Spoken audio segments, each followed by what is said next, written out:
Hello everyone, it's Marcin from Good Vibes, and in this episode we're going to be talking about addiction to suffering. Yes, suffering can be very addictive, and I just want to share with you how that's even possible, how can you check whether you are addicted or not, and obviously by the end of the video I'm going to leave you with some techniques, with some exercise which you can use. They are obviously very simple techniques to regain control and overcome that. So without any further ado, let's dive into that. Every emotion, whether it's positive or negative, is a mixture of chemicals, neurotransmitters and hormones that our brain produces in response to every thought we have. And our body reacts to that chemicals and is very, very, very addictive if it happens often in a long period of time.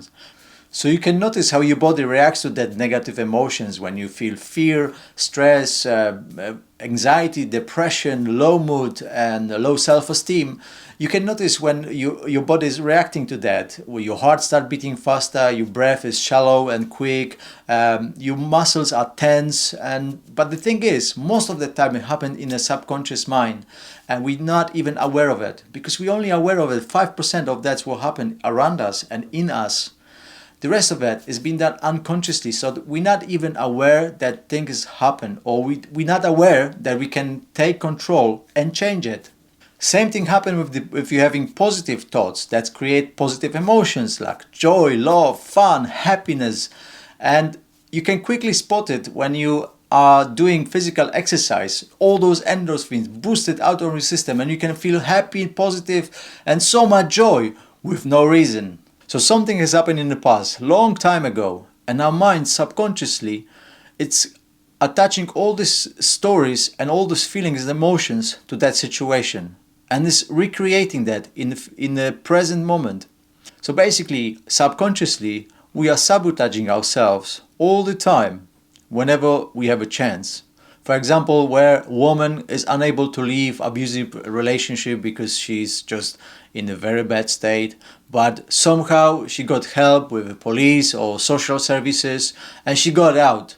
But soon after, she found another man and she fall exactly to this similar situation. She's been in an abusing relationship again, because subconsciously that's what she needs to fulfill.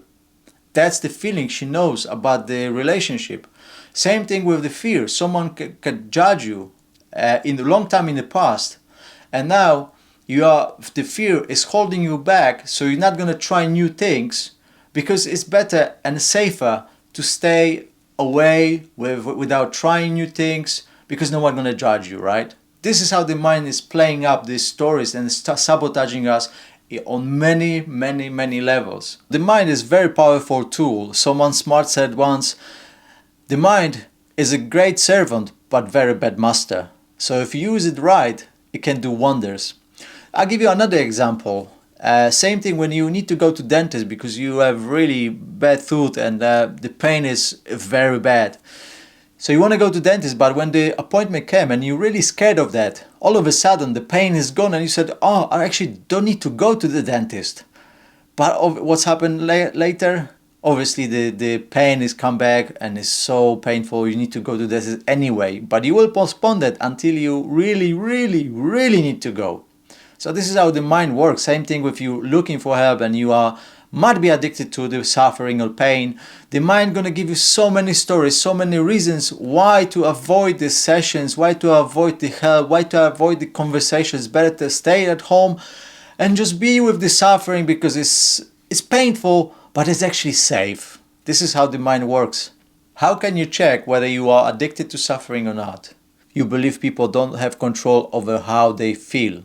You focus everything that's wrong in life. You play victim and place blame to everything and everyone except you. You play victim and blame everyone for all those bad things what happen in your life. You blame yourself for all these bad things that's happening in your life. You take everything personally. Or you find impossible to forgive yourself. Or you can't think of anything to be grateful for. So if any of those happen in your life and you're watching this video now, there might be a good time to do something about it. And I'm here to tell you that the cycles of this bad habit of the addiction to suffering can be break very, very, very quickly. quicker and easier than you might think.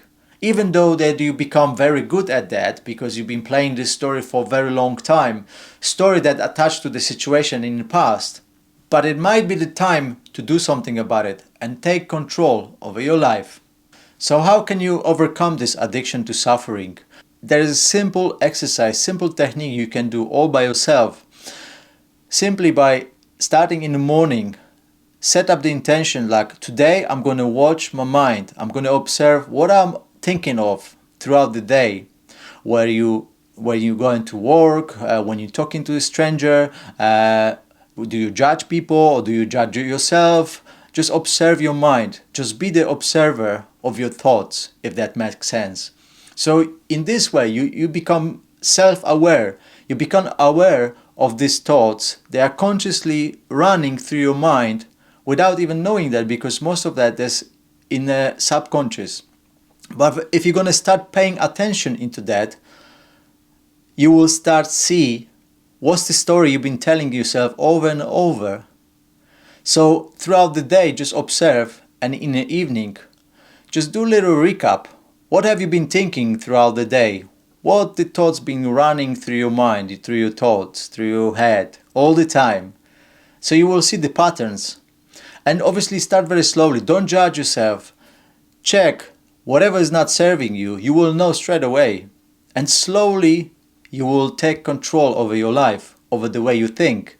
Because you will acknowledge that this thought is not serving me. And you can check even where this thought is coming from, where was recreated, where the story was created.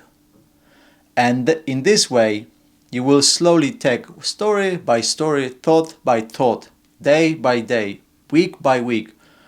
And be patient with you. You not run marathon within a week. You need to prepare for that. So acknowledge every little step. That will help you so much. Obviously, if you're looking for quick results, you can always ask for help, professionals. You can schedule a session with me. Or simply you can do meditation morning or evening or whenever it's convenient.